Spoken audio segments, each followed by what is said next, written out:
Tema Advent kita tahun 2021 ini adalah membuka tahun bersatu dengan Yesus Guru dan Tuhan setelah kita meninggalkan tahun mengenal Yesus Guru dan Tuhan di tahun 2020. Kita sebentar mengingat musyawarah pastoral kita tahun 2009. Kita merumuskan arah dasar Keuskupan Surabaya yang dahulu mulai dari lingkungan, yaitu persekutuan murid-murid Kristus yang semakin dewasa dalam iman, guyup, penuh pelayanan, dan misioner. Hal ini kemudian diteruskan dalam musyawarah pastoral yang kedua pada tahun 2019, 10 tahun kemudian, Keuskupan Surabaya menetapkan pilihan strategis pastoral 10 tahun ke depan. Arah dasarnya tetap, pilihan strategis pastoralnya 10 tahun ke depan mendewasakan paroki, berakar lingkungan yang hadir di tengah masyarakat.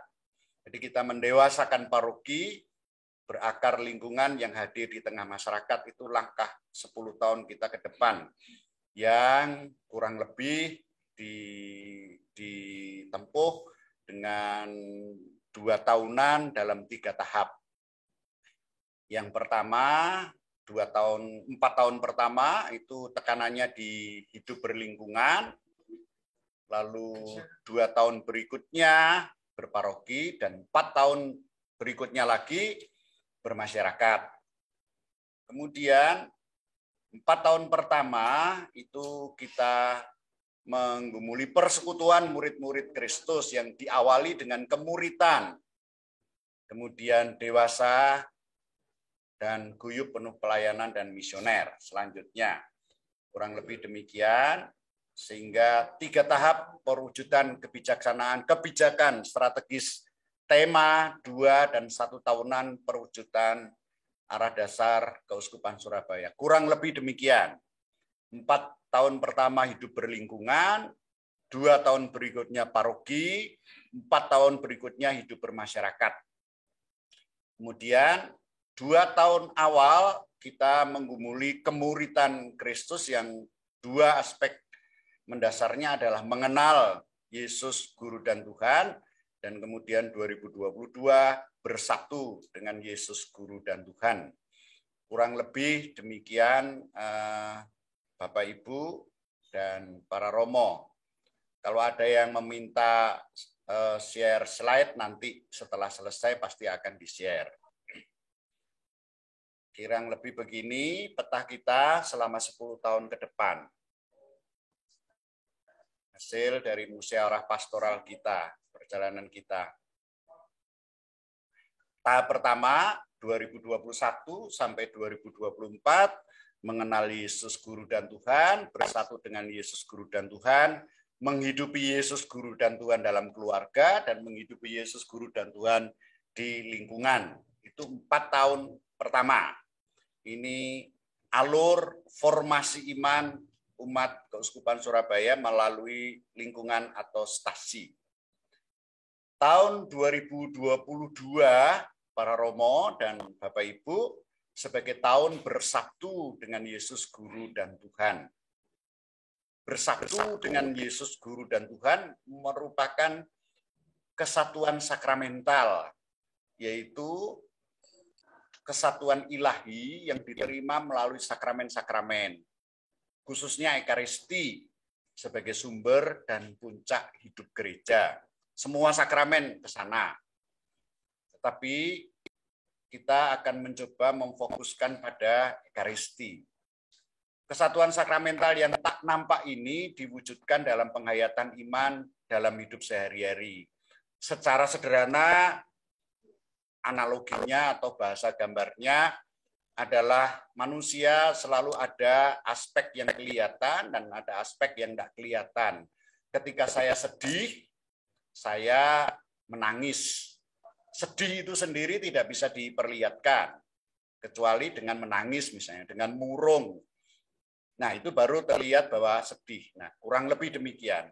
Apa yang tidak nampak diwujudkan dalam yang nampak. Itu perwujudannya. Nah, penghayatan iman dalam hidup diwarnai oleh pengetahuan iman yang dimiliki. Pengetahuan iman saya dan Bapak Ibu sangat mempengaruhi, mewarnai pengetahuan iman yang penghayatannya dipengaruhi oleh pengetahuan iman yang dimiliki. Oleh karena itu, murid Yesus berarti memahami, menyadari kesatuannya dengan Yesus, Guru dan Tuhan, yang diwujudkan secara nyata dalam hidup setiap hari. Dinampakkan, diwujudkan secara nyata. Ikatan sakramentalnya, persatuan ilahinya dengan Tuhan Yesus, diwujudkan di dalam hidup yang kelihatan, yang nampak, yang bisa dialami dalam hidup sehari-hari. Itu kurang lebih beberapa hal tentang bersatu dengan Yesus Guru dan Tuhan. Lalu para Romo bersatu dengan Yesus Guru dan Tuhan dan para saudara, itu rangkaian perjalanan kita selama setahun ini yang kita awali di Minggu Advent pertama adalah ini. Advent 2021, lingkungan wujud persekutuan sakramental yang menantikan kedatangan Tuhan. Ini kita berbentuk ibadah.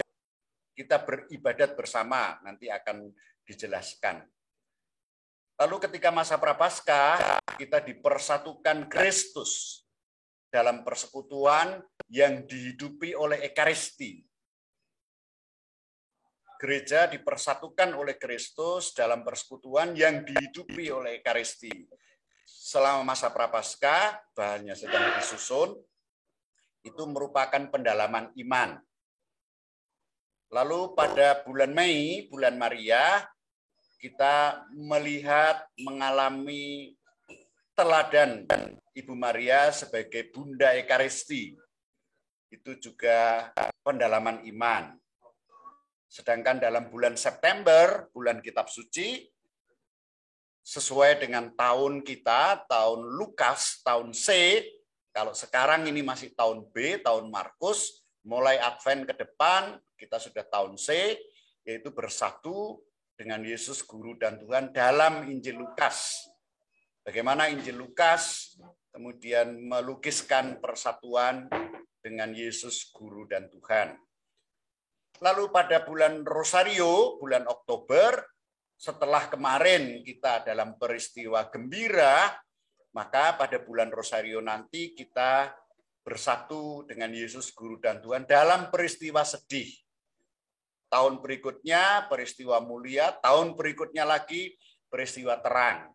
Sehingga selama 4 tahun kita mencoba mengendapkan, mendalami, merasakan peristiwa-peristiwa itu dalam bulan Rosario. Oleh karena itu, bulan Rosario kemarin ada 5 kali pertemuan, selalu peristiwa gembira. Ya memang yang didalami peristiwa gembira. Demikian. Nah, Advent 2021, para Romo dan Bapak Ibu, kita mengawali tahun bersatu dengan Yesus Guru dan Tuhan. Advent 2021 maksud saya mengawali tahun bersatu dengan Yesus Guru dan Tuhan. Tahun yang kita pakai untuk mengawali ini adalah tahun liturgi. Tahun liturgi dimulai dibuka, tahun baru liturgi itu masa Advent. Jadi bukan tanggal 1 Januari seperti yang sering kita alami bahwa tahun baru adalah 1 Januari. Untuk tahun liturgi gereja, tahun barunya adalah masa Advent. Begitu masa Advent masuk, kita diajak untuk bertobat, menantikan kedatangan Tuhan. Maka Advent tahun 2021 mengawali tahun bersatu dengan Yesus Guru dan Tuhan. Ada beberapa poin untuk mengawali ini. 1, tantangan kemuritan. Kalau kita baca di, minta maaf mungkin terlalu kecil Bapak Ibu, apalagi yang pakai HP, terlalu kecil, konteks tantangan di kolom yang paling kiri, paling bawah. Paling kiri, paling bawah itu ada pengetahuan iman dan penghayatan sakramen. itu tantangannya ketika kita mencoba menyusun perjalanan kita selama 10 tahun. Nah itu, minta maaf, itu menjadi hal pertama, bahwa pengetahuan iman kita akan membantu penghayatan sakramen. Oleh karena itu, selama sekian tahun ini kita mencoba untuk menambah pengetahuan iman yang membantu penghayatan sakramen. Yang kedua, hal lain yang perlu diperhatikan adalah masa pandemi yang kita lalui, dan syukur sekarang kita sudah mulai membaik. Adanya pembatasan segala kegiatan yang menghadirkan banyak orang menghambat perwujudan gereja sebagai persekutuan di lingkungan atau stasi. Meskipun demikian, banyak yang berusaha untuk tetap mengalami gereja sebagai persekutuan melalui jaringan online, jaringan internet. Tetapi ini ternyata tidak menggantikan perjumpaan langsung, meskipun perjumpaan langsung terhambat. Lalu yang kedua, penghayatan sakramen, khususnya Ekaristi, sebagai sumber dan puncak kehidupan gereja juga terhalang. Online, offline. Lalu ketika perayaan Ekaristi, orang masih khawatir, dibatasi, dan lain sebagainya. Itu kurang lebih. Lalu tahun 2020, awal 2022 sebagai tahun liturgi ini, yang kita awali di Minggu Advent ini, itu merupakan awal pemulihan kehidupan rohani umat. Situasi sudah mulai membaik, meskipun masih ada ancaman pandemi. Maka dengan tetap mematuhi protokol yang telah ditentukan, perlu gerak bersama untuk memulihkan persekutuan dan penghayatan sakramen, khususnya Ekaristi.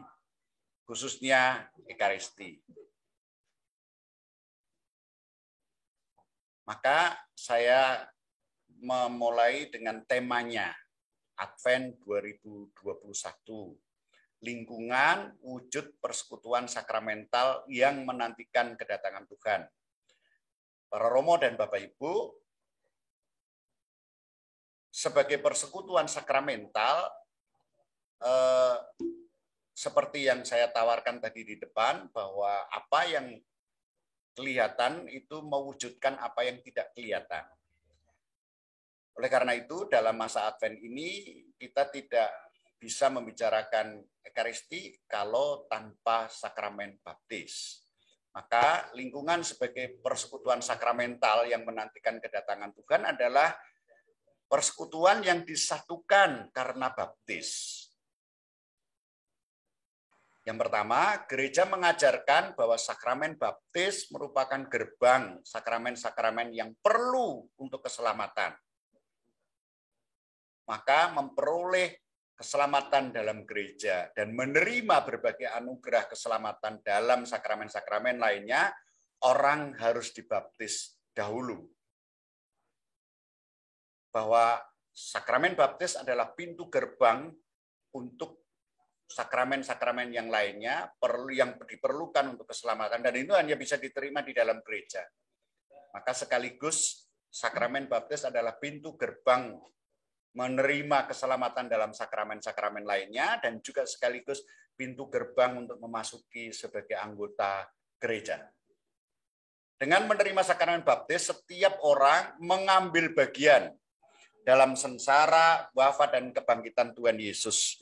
Diangkat menjadi putra-putri Allah dan disatukan dalam gerejanya yang kudus. Dengan demikian, sebagai warga gereja, persekutuan kita ini disatukan dengan ikatan ilahi yang abadi oleh Tuhan Yesus sendiri. Satu dengan yang lain, warga lingkungan, warga stasi, warga paroki, memiliki relasi ikatan yang abadi, yang diikat oleh Tuhan Yesus sendiri. Dan ini tidak nampak, kecuali memang dinampakkan dalam wujud persekutuan di antara para saudara. Karena baptis, maka lingkungan atau stasi sebagai gereja yang konkret merupakan persekutuan sakramental. Persekutuan yang disatukan dengan ikatan ilahi oleh Tuhan Yesus. Maka hubungan warga lingkungan satu dengan yang lain mewujudkan relasi ilahi yang disatukan oleh Tuhan Yesus, Guru dan Tuhan. Dan upaya membangun persekutuan lingkungan atau stasi sekaligus menjadi cara, menjadi sarana mewujudkan kesatuan ilahi tersebut.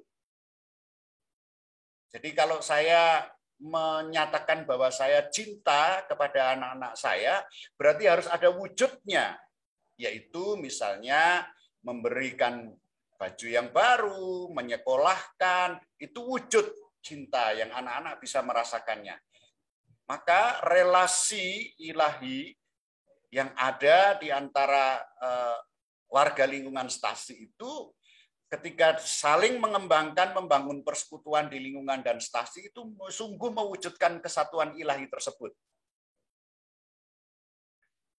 Sebagai persekutuan sakramental, para romo dan para saudara, lingkungan atau stasi juga diutus untuk menghadirkan gereja di tengah masyarakat. Maka relasi warga lingkungan dengan warga masyarakat juga merupakan wujud nyata kesatuan dengan Tuhan Yesus dalam gerejanya. Ketika warga lingkungan orang Katolik sungguh dia dengan tulus mengabdi ke masyarakat, dia sebenarnya sedang mewujudkan dengan nyata kesatuannya dengan Tuhan Yesus sendiri. Dan Bapak Ibu, lingkungan sebagai persekutuan sakramental. Masa Advent 2021 yang merupakan pembuka tahun bersatu dengan Yesus Guru dan Tuhan, kita diajak untuk merenungkan, memperbaharui, dan kemudian menegaskan kembali relasi kita satu dengan yang lain di lingkungan atau stasi sebagai persekutuan sakramental. Tentu saja Bapak Ibu tidak semua bersemangat atau tidak semua memahami atau tidak semua mengetahui atau tidak semua menyadari hal ini. Yang sering terjadi keluhan, yang datang cuman itu-itu saja Romo. Ya, saya selalu mengatakan iya memang betul yang datang itu-itu saja. Meskipun itu-itu saja, itu adalah rahmat satu sama lain. Di rumah kita juga makannya juga hanya itu-itu saja. Pakaian kita juga hanya itu-itu saja. Juga hanya itu-itu saja. Anak kita juga hanya itu-itu saja. Istri kita juga hanya itu-itu saja. Itu semua hal yang sungguh kalau di baliknya itu adalah rahmat Allah. Bapak Ibu tidak usah berkecil hati ketika kita diajak untuk merenungkan, yang merenungkan itu saja, yang memperbarui itu saja, yang datang hanya itu saja. Ya Bapak Ibu. Betul, tapi justru disinilah yang itu saja itu adalah rahmat Allah yang nyata di lingkungan atau stasi. Sebagai pembuka tahun bersatu dengan Yesus Guru dan Tuhan, rangkaian ibadat Advent, jadi nanti bentuknya ibadat, Bapak Ibu, bentuknya ibadat, Advent 2021 bertujuan, oh ini ada tulisan, bertujuan kok ada secaranya. Satu, mengawali perjalanan murid-murid di tahun bersatu dengan Yesus Guru dan Tuhan dalam persekutuan lingkungan atau stasi. Kita mengawali, seperti tadi saya jelaskan. Yang kedua, dalam terang sabda Allah merefleksikan, membaharui, dan menegaskan relasi konkret para murid Yesus di lingkungan atau stasi sebagai perwujudan sakramental. Merefleksikan, merenungkan, memperbaharui, memperbaiki, mencoba mendorong, mencoba menumbuhkan lagi, dan menegaskan relasi. Bahwa satu dengan yang lain memiliki relasi ilahi yang disatukan oleh Tuhan Yesus sendiri dan diwujudkan dalam hubungan yang konkret dan nyata. Mempersiapkan diri menyambut kedatangan Tuhan, itu tujuan yang ketiga, khususnya dalam perayaan Natal. Kedatangan Tuhan yang kita tunggu di masa Advent itu mempunyai dua dimensi. Yang dimensi pertama di akhir zaman, dimensi kedua dalam sejarah hidup kita, manusia. yaitu dalam Natal. Tetapi kedatangan Tuhan juga terjadi ketika saya dan Bapak Ibu dipanggil oleh Tuhan. Maka di sini juga ada dimensi sekarang. Dan juga ketika kita merayakan Ekaristi, Tuhan Yesus juga hadir di situ. Ada 3 dimensi. Kalau demikian ada dimensi akhir zaman, dimensi dalam sejarah, dan dimensi sekarang. Yang keempat, menyegarkan kembali dinamika persekutuan hidup di lingkungan atau stasi pasca pandemi. Di beberapa lingkungan, dan saya lihat di foto-foto dan video yang di-sharingkan, sudah ada sebagian yang berjumpa secara langsung. Dan ini kita memulainya, mungkin di tempat lain belum. Ibadat Advent 2021, para Romo dan Bapak Ibu, tersusun dalam 2 bagian. Yang pertama adalah ritus penyalaan lilin dalam lingkaran Advent. Dan yang kedua, ibadat sabda yang menggunakan bacaan kedua Misa Minggu Advent. Biasanya kita menggunakan bacaan Injilnya atau bacaan pertama, tetapi untuk 2021 itu menggunakan bacaan kedua karena bisa dirasakan lebih pastoral. Surat-surat Santo Paulus dan surat kepada umat Ibrani. Disediakan teks ibadat secara lengkap. Jadi Bapak Ibu tidak usah mencari-cari ke sana kemari, sudah lengkap, dan menurut saya kemarin sudah disiarkan oleh Mbak Citra teksnya. Meski demikian tetap terbuka terhadap kreativitas masing-masing paroki untuk mengisi masa Advent 2021. Monggo kalau mau kreatif. Bagaimana bentuknya? Dipersilahkan. Mau mengajak misalnya lansia camping juga boleh kalau misalnya ada itu. Tapi tetap tahun bersatu dengan Yesus Guru dan Tuhan. Itu tetap menjadi mengawali masa bersatu dengan Yesus Guru dan Tuhan. Lalu misalnya para Romo mau membuat bahan sendiri, sangat boleh. Sangat boleh. Yang kemudian disayangkan adalah tidak menggunakan bahan ini dan tidak melakukan apa-apa. Nah ini yang menjadi hal yang sebaiknya tidak dilakukan. Lalu melihat kondisi daerah masing-masing, ibadat Advent lingkungan atau stasi tahun 2021 ini diharapkan dilakukan secara offline dengan mematuhi protokol. Meski demikian, dapat juga dilakukan secara online. Bukan harus melihat situasi masing-masing. Jadi kalau misalnya di stasi-stasi sudah bisa offline, saya di paroki Juanda beberapa sudah offline, dan saya hadir misalnya di wilayah Vincentius Apaulo dan kemarin juga di Maria Regina, mereka sudah offline. Tentu dengan berjarak, pakai masker, dan lain sebagainya. Bahwa masih ada yang sebagian sudah masih online juga dipersilahkan. Pokok-pokok renungan kita, Bapak Ibu dan para Romo, dalam minggu pertama, tema kita pertemuan ibadat minggu pertama adalah hidup dalam kelimpahan kasih. Sumbernya dari bacaan kedua, minggu pertama minggu Advent, surat Santo Paulus kepada umat di Tesalonika yang pertama, bab 3 ayat 12 sampai bab 4 ayat 2. Persekutuan umat di lingkungan atau stasi mewujudkan apa yang tidak nampak, yaitu ikatan ilahi karena baptis yang telah diterima. Baptis telah menjadikan kita putra-putri Allah yang dengan Yesus Guru dan Tuhan yang disatukan. Ini kurang meneh. Dalam gereja ini kurang lagi. Ini minta maaf Bapak Ibu sudah lanjut usia.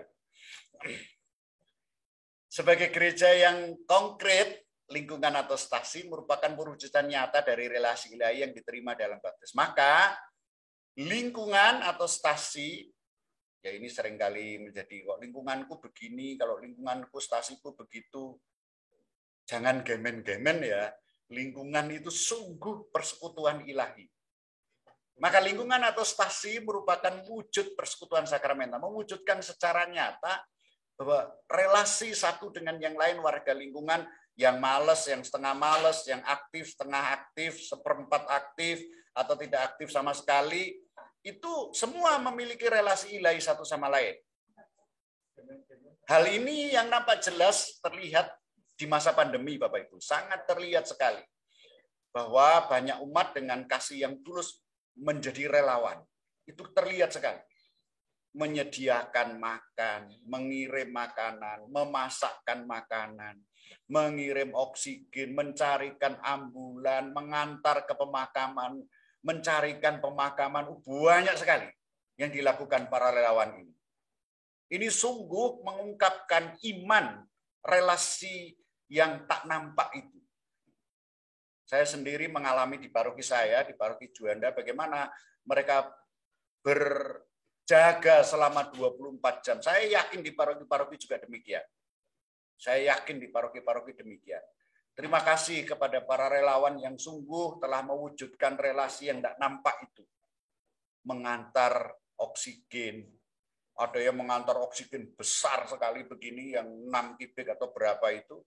Ternyata di tempatnya tidak ada tempat untuk menalikan. Lalu pulang lagi, bawa yang kecil, berkali-kali mengganti. Sungguh ini mengungkapkan relasi itu. Kasih yang tulus inilah yang diharapkan Santo Paulus pada umat di Tesalonika yang ada dalam situasi sulit karena pengejaran dan penganiayaan. Maka kasih seperti yang diungkapkan oleh para relawan inilah dan banyak saudara yang lain, diharapkan Santo Paulus pada umat di Tesalonika yang ada dalam situasi sulit karena pengejaran dan penganiayaan. Santo Paulus mengatakan, saudara-saudara, semoga Tuhan menjadikan kamu bertambah-tambah dan berkelimpahan dalam kasih satu sama lain dan dalam kasih terhadap semua orang, seperti kami pun menaruh kasih kepadamu. Apa yang diharapkan Santo Paulus ini sudah ditegaskan oleh Tuhan Yesus sendiri. Kamu harus saling mengasihi. Dengan demikian semua orang akan tahu bahwa kamu adalah murid-muridku jikalau kamu saling mengasihi. Tuhan Yesus tidak mengatakan dengan demikian semua orang akan tahu bahwa kamu adalah murid-muridku, yaitu jikalau rumahmu ada tulisan Katolik. Enggak. Kristen. Enggak. Jikalau kamu saling mengasihi, orang lain akan tahu bahwa kamu adalah murid-muridku. Maka wujud nyata lingkungan atau stasi sebagai persekutuan sakramental saling mengasihi satu dengan yang lain dan terhadap semua orang. Dan itu sungguh nyata ketika dalam masa pandemi. Dalam masa yang sulit justru banyak bintang bersinar yang menjadi rahmat Allah untuk memberi terang bagi mereka yang kesulitan. Para romo yang menggembalakan di paroki masing-masing seolah-olah sebagai komandan yang menggerakkan semua umat untuk saling membantu mereka yang menderita. Itu pertemuan yang pertama. Pertemuan yang kedua, memuliakan Allah dengan hidup suci dan tak bercacat. Para romo dan Bapak Ibu, sebagai rasul yang mendirikan gereja di Filipi, Santo Paulus mengucap syukur kepada Allah karena persekutuan umat Filipi dengan berita Injil. Aku mengucap syukur kepada Allahku karena persekutuanmu dengan berita Injil dari hari pertama sampai sekarang. Persekutuan dengan berita Injil berarti tetap setia menyatukan diri dengan Tuhan Yesus meskipun dalam situasi yang sulit. Situasinya tidak berbeda dengan umat di Tesalonika. Situasinya tidak berbeda. Tetapi mereka setia menyatukan diri dengan Tuhan Yesus. Santo Paulus menegaskan imannya dalam situasi seperti itu, yang kemudian mengucap syukur atas umat di Filipi. Dia kemudian menegaskan imannya bahwa kesetiaan iman umat Filipi bersatu dengan Kristus merupakan karya Allah. Allah yang telah memulai karya baik di antaramu akan melanjutkannya sampai pada hari Kristus.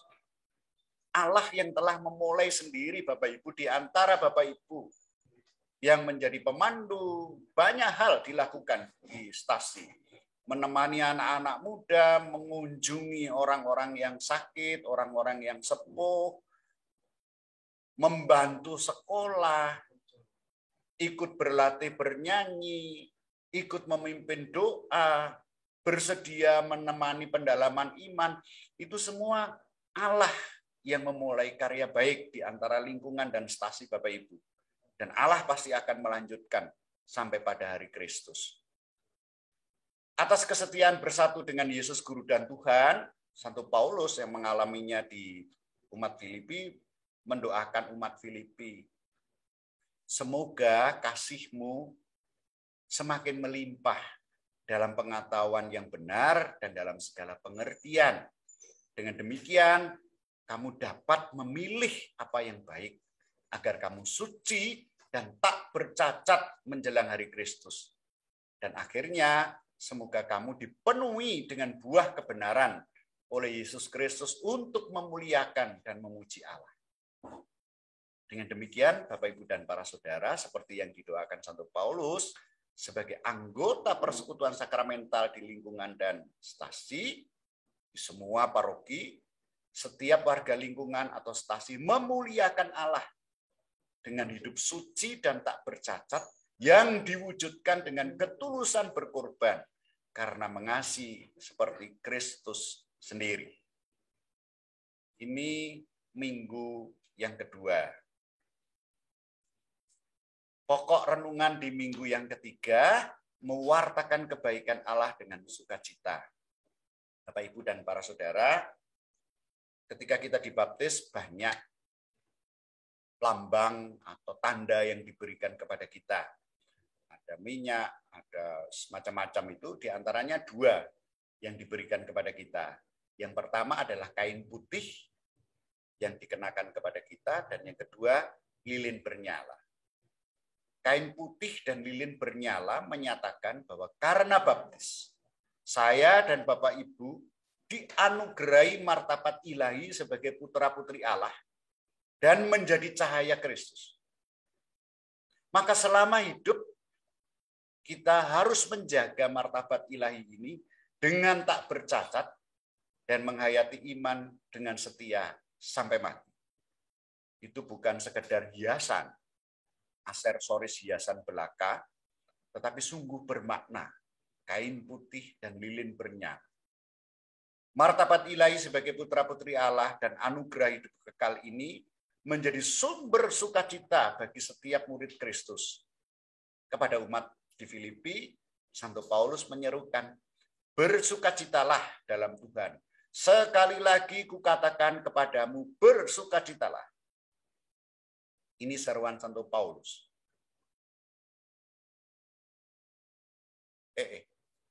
Sukacita yang dimaksud Santo Paulus merupakan buah iman kepada Allah yang telah menyelamatkan melalui sengsara, wafat, dan kebangkitan Kristus. Sukacitanya bukan semacam sukacita dapat lotre atau sukacita apalah gitu, dapat arisan, tetapi sukacita ini karena sengsara, wafat, dan kebangkitan Kristus. Jadi sukacita yang diserukan Santo Paulus berhubungan langsung dengan yang abadi, bukan tergantung pada hal-hal duniawi yang sementara dan mudah berubah. Selanjutnya Santo Paulus menyampaikan nasihat, hendaklah kebaikan hatimu diketahui semua orang, bukan pamer. Hendak lilin yang bernyala itu bernyala saja. Dia bukan memamerkan cahayanya, tapi dia bernyala saja untuk menerangi di sekitarnya. Dan orang akan tahu bahwa itu cahaya. Maka hendaklah kebaikan hatimu diketahui semua orang. Para murid Yesus pun yang mengalami sukacita akan terus berbuat baik meskipun memperoleh perlakuan yang buruk dari orang lain. Dan itu cahaya. Kebaikan hati diketahui semua orang. Maka umat lingkungan atau stasi, kita semua hendaknya selalu mewartakan kebaikan Allah sebagai persekutuan sakramental itu, kebaikan Allah dengan sukacita sebagai wujud nyata martabatnya sebagai persekutuan sakramental. Oleh karena itu, Bapak, Ibu, dan para saudara, kalau orang-orang kita semua di lingkungan wajahnya cerah, selalu senyum, orang besengut, sidik-sidik besengut, cahayanya redup, Bapak, Ibu. Mesakne Tuhan Yesus nek ditutupi besengut, itu kasihan. Tuhan Yesus kasihan. Yang terakhir, minggu yang keempat, dikuduskan 1 kali untuk selamanya. Itu kita ambil dari surat kepada umat Ibrani. Dalam Perjanjian Lama yang tertulis dalam hukum Musa, setiap tahun umat Israel harus mempersembahkan binatang sebagai kurban penghapus dosa yang dilaksanakan dalam perayaan Paskah. Oleh karena itu, binatang kurban yang dipersembahkan menjadi penghapus dosa. Pertama-tama, bagi imam agung yang memimpin upacara dan kemudian dosa seluruh umat. Dan ini setiap tahun terus-menerus, beleh sapi, beleh gak ngerti, domba, atau apa, ben tahun. Setiap tahun. Nah, kurban dalam Perjanjian Lama ini digantikan dan disempurnakan oleh Tuhan Yesus sebagai imam agung Perjanjian Baru. Melalui sengsara, wafat, dan kebangkitannya, Tuhan Yesus menguduskan kita 1 kali untuk selamanya. 1 kali untuk selamanya. Dengan demikian, melalui baptis, kita pun dikuduskan 1 kali untuk selamanya. Kurang lebih demikian, Bapak, Ibu, dan para saudara, para romo, itu pokok-pokok renungan yang harus disampaikan nanti dalam ibadat Advent.